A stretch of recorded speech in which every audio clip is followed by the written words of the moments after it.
Bienvenue à tous et à toutes à ce magazine juridique où nous allons parler du sujet d'Atou Matubwana. Quelle cour compétente? Est-ce la Cour constitutionnelle ou la Cour de cassation?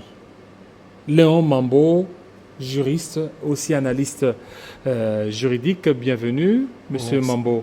Merci beaucoup. La Cour constitutionnelle, par le procureur général près cette Cour, a demandé, a sommé le gouverneur des provinces Atou Matubwana de pouvoir démissionner. Et Atou Matubwana a répliqué pour dire qu'il ne peut pas démissionner parce que la Cour constitutionnelle n'est pas compétente. Bon, je vais répondre à cette question qui est vraiment technique, de manière précise d'abord, parce que c'est une question qui demande une technicité et une connaissance parfaite de la notion de droit. En effet, nous avons suivi avec une attention particulière les différentes décisions de justice qui sont sorties des hautes juridictions. Entre autres, il y a une décision de la Cour de cassation sous RP 1378 et il y a aussi l'arrêt de la Cour constitutionnelle sous R Cons 1171. Il sied de nous appesantir d'abord sur la question de la Cour constitutionnelle. Lorsque le procureur général près de cette Cour constitutionnelle instruit à M. Atou Matubwana, parce que là, il a agi en tant que personne et non en écrivant en tant qu'autorité provinciale ou Qu'est-ce que ça change lorsqu'on dit M. Atou ou Atou Matubwana? Ça change dans le sens... Les juristes, vous aimez toujours des petits détails alors qu'ils se sont beaucoup plus adressés à la personne concernée. Atou Ça Matubwana. change dans le sens où il y a déjà une contrariété dans le fond de l'acte. Lorsque vous dites à une personne que M. Atou Matubwana et dans le fond de l'acte, vous lui demandez encore à démissionner, c'est que l'on reconnaît encore que cette personne est dans l'exercice de ses fonctions. Parce qu'on peut sommer une personne à démissionner que si l'on reconnaît qu'il est dans ses fonctions. Et normalement, on doit déjà préciser, on ne devait pas même sommer à démissionner, parce que la démission doit être un acte volontaire. On devait lui écrire peut-être à une cessation des fonctions. Parce que Atou Matubwana reste comme telle autorité provinciale. Et tout ceci remonte de l'éclatement de la Cour suprême de justice. Donc c'est ça le nœud du problème. Oui, c'est ça le nœud du problème. Parce qu'il y a l'interférence des décisions. Là, nous sommes dans une première expérience de cet éclatement où on a les juridictions de l'ordre administratif d'une part et les juridictions de l'ordre judiciaire d'autre part, avec une cour constitutionnelle qui a une compétence spéciale. En soi, il est maintenant question de se demander, devant ces deux grandes décisions, des deux grandes juridictions, quelle est cette décision qui prime? Et nous devons savoir, la Cour constitutionnelle a-t-elle agi en tant que juridiction à caractère consultatif ou une juridiction à caractère litigé ou contentieux? La Cour constitutionnelle a des compétences prévues par la Constitution. Et la Cour constitutionnelle, lorsqu'il donne des avis, comme un avis en interprétation, in casus specie. Donc ça n'a aucun caractère contraignant. Non, les décisions de la Cour constitutionnelle sont obligatoires et exécutoires. Maintenant, il faudrait savoir si on agit dans quelle compétence? Consultative ou dans une compétence contentieuse. Une matière d'interprétation, c'est une compétence consultative qui concerne tous les Congolais, si l'on peut le dire. On est venu en interprétation d'une disposition de la Constitution qui est l'article 47, alinéa D. Et le président de l'Assemblée provinciale du Congo central est venu demander les éclaircissements sur une disposition constitutionnelle et non être opposé à une personne quelconque. Cette décision rendue là ne vient qu'éclairer. Parce que nous ne devons pas oublier, nul n'est censé ignorer la loi. On est censé connaître cette disposition. C'est ça la matière. Mais ce n'est pas le fait que Matoussi là c'est beaucoup plus attardé sur cette interprétation. Il y a aussi un cas ici dans ce pays. On a vu un camp politique qui est à la Cour constitutionnelle pour interpréter l'article 70 qui dispose que le président reste en fonction jusqu'à l'installation d'un nouveau président élu. Vous comprenez? Donc ils ont pris ça. Alors ils ont commencé à médiatiser ça pour dire que non, c'était un arrêt de la Cour constitutionnelle. Ce n'est pas dans cet esprit-là que aussi le président Matoussi a pris ça pour dire que non, c'est un arrêt et que Atou Matoubouana devrait certainement démissionner. Non, on ne peut pas extrapoler, on ne peut pas faire des interprétations téléologiques. On est devant une interprétation d'une disposition constitutionnelle qui ne concerne pas M. Atou Matoubouana. C'est-à-dire c'est une disposition qui concerne tous les Congolais. Alors qu'on est censé déjà maîtriser cette disposition. Et cette disposition qui ne cite pas Atou Matoubouana, à plus forte raison en matière d'interprétation, c'est une matière qui est gracieuse. Et lorsqu'on interprète, c'est pourquoi? L'objectif, lorsque le président de l'Assemblée provinciale est allé saisir la Cour constitutionnelle en interprétation, c'était pour venir dire à Atou Matoubouana de pouvoir démissionner. Non, c'est pas ce que l'arrêt a pu dire, parce que nous devons être dans un état de droit. Nous prenons le respect des textes, des lois et des décisions de justice. Lorsque on vient en interprétation, on ne peut pas faire extrapoler ou faire dire d'une décision de justice ce que la Cour n'a pas dit. La Cour a juste éclairé la disposition. Et lorsque la Cour éclaire, lui en tant que législateur provincial, il peut juste prendre cet éclaircissement et appliquer au niveau du Congo central pour dire que non, la Cour d'ailleurs a même interprété ceci. Donc Atou Matoubouana devrait démissionner. Non, c'est pas l'interprétation qui doit donner droit à une démission. Cette disposition existe déjà et connue de tous. Donc on ne devait pas même avoir besoin d'interpréter si les choses étaient bien faites. Vous êtes sans ignorer, comme vous l'avez dit, il y a l'arrêt de la Cour de cassation sous RP 1378 qui a détruit tous les procès-verbaux ayant donné lié à la déchéance du gouverneur. Lorsqu'on est devant une chose qui est inexistante, si l'état des droits prôné par le président de la République veut à ce que nous puissions respecter les décisions de justice, vous savez, l'arrêt en matière de cassation, c'est un arrêt qui est devenu irrévocable, c'est-à-dire non susceptible de voie de recours. En cassation. En cassation. Et maintenant, cet arrêt est déjà exécuté. On a exécuté l'arrêt, on a détruit les procès-verbaux qui ont déchu le gouverneur, on rentre dans les statu quo ante. Et maintenant, dans ce cas, l'arrêt de la Cour de cassation, il y a aussi cette interprétation de la Cour constitutionnelle. Mais je donne le principe du droit.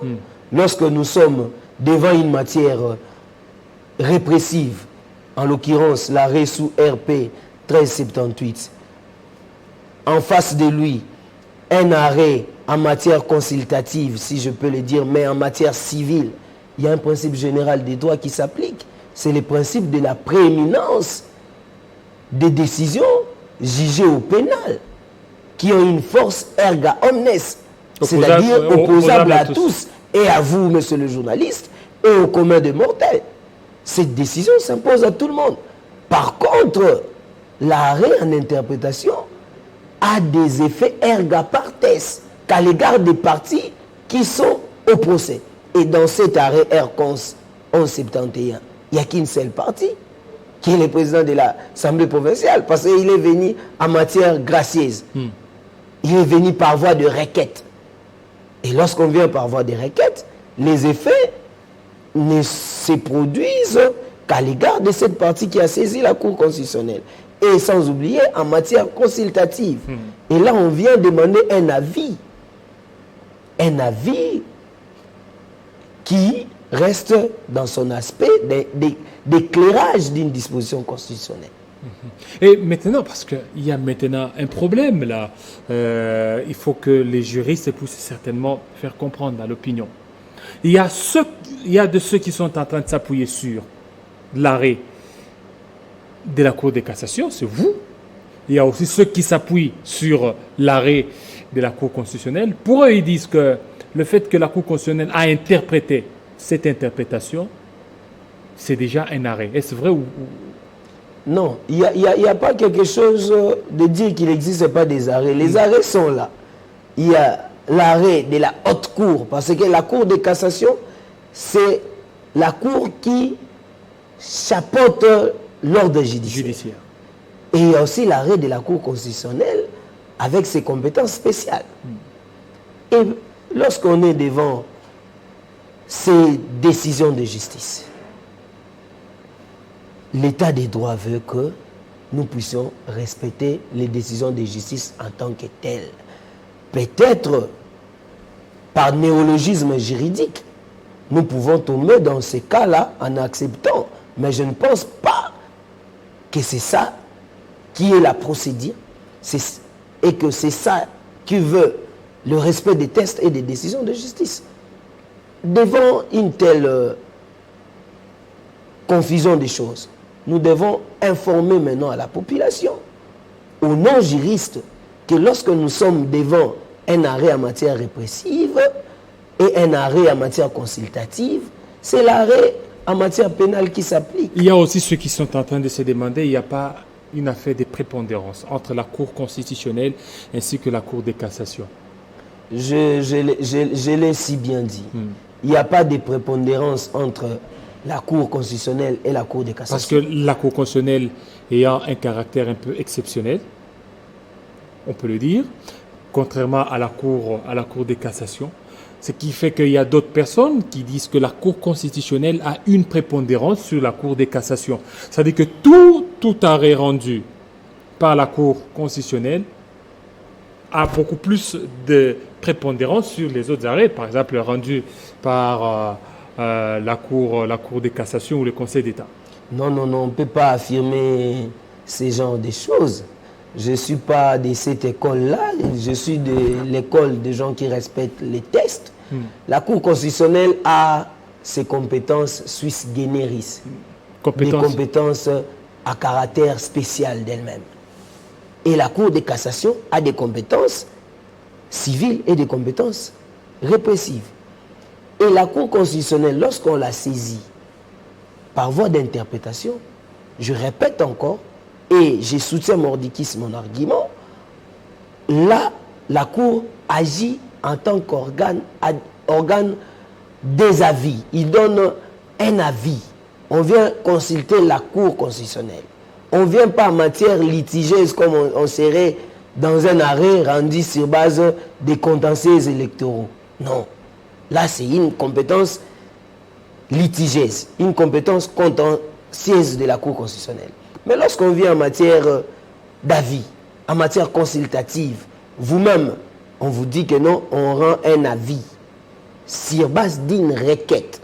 Une requête, c'est-à-dire une demande. On ne vient pas saisir par voie, si je peux le dire, par voie d'une assignation. On vient saisir par voie de requête pour demander ce que la Cour constitutionnelle explicite la disposition de la Constitution. Donc là, je me dis, il n'y a pas prééminence de la Cour constitutionnelle sur la Cour de cassation. Il y a non plus aussi prééminence de la Cour de cassation sur la Cour constitutionnelle. Chacun a ses compétences prévues pour la Cour de cassation par les lois organiques et pour la Cour constitutionnelle par la Constitution, complétée aussi par la loi organique. Et maintenant, dans les cas d'espèce, parce qu'il y a des rumeurs qui ont couru ces derniers temps, que Atou Matubwana aurait déjà choisi un intérimaire. Non, je pense... Et si tel est le cas, qui devrait assurer l'intérim? Non, je suis de ces gens. Oui. À ma place, en tant que gouverneur, et que je sais qu'en droit administratif, on bénéficie des droits régulièrement acquis, il n'est pas aisé de parler à l'heure actuelle des beatis possidentes, est-ce qu'ils sont les droits régulièrement acquis? Parce que le gouverneur a encore son monopole de pouvoir. Il est encore investi. Mais confronté par cet aspect juridique, aujourd'hui, donc chaque jour qui passe, il y a toujours des dossiers au niveau de la Cour constitutionnelle contre Atou Matou-Bouana. Il serait mieux et judicieux qu'on nous amène une décision venant d'une juridiction ou en matière litigieuse qui condamne M. Atou Matou-Bouana, qui est le gouverneur de la province. Et M. Atou Matou-Bouana a fait ce qu'on appelle l'application de l'article 28 de la Constitution. Nul n'est tenu d'exécuter un ordre manifestement illégal. C'est quoi l'ordre manifestement illégal? Mais lorsque une personne a ses droits en tant que gouverneur, vous lui dites de cesser ses fonctions. Il a réagi par sa correspondance. Et lorsqu'il réagit, c'est pour vous dire qu'il ne va pas s'exécuter à un ordre qui est illégal. Parce que les décisions de justice tirent leur fondement des constitutions, des lois, d'où il est tenu de respecter la loi.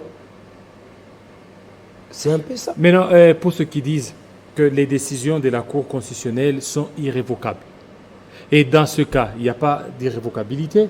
Je vous dis, nous sommes dans une émission qui est juridique. Nous sommes en face de nous une décision rendue en matière de cassation. Lorsqu'on parle de cassation, c'est-à-dire une décision au dernier degré. Cette décision-là de la cassation est devenue irrévocable, coulée en force de la chose jugée, c'est-à-dire non susceptible de voir des recours. Cette décision s'applique comme telle. Mais lorsqu'il y a erreur matérielle, on peut y revenir. Non, mais je suggère au président de l'Assemblée provinciale, Ombuta Matousila, nous sommes dans l'état des droits. Il faut saisir par toutes les voies des droits. Comme on est ici, on pourrait penser à une révision. C'est la seule voie qui reste d'une décision qui est coulée en force de la chose jugée. On ne peut plus revenir. Quelle est cette juridiction qui peut revenir sur une décision qui a commencé au premier degré? On est parti en appel. On a toujours confirmé l'œuvre du premier juge. Et on arrive en cassation. On confirme l'œuvre du premier juge. Où on a respecté le double degré de juridiction jusqu'à arriver dans cette voie de recours extraordinaire qui est la cassation. Cette décision est devenue irrévocable. Donc Atou Matou-Bouana reste. Mais je l'ai dit en tant que juriste, je me base sur le principe généraux du droit et sur la loi et sur le respect des décisions de justice. Merci beaucoup à vous, Léon Mambo. Léon Mambo, surtout de votre passage et aussi de votre disponibilité, fidèles téléspectateurs. Ça n'est fini, restez branchés sur nos antennes de Télé 50. À très bientôt.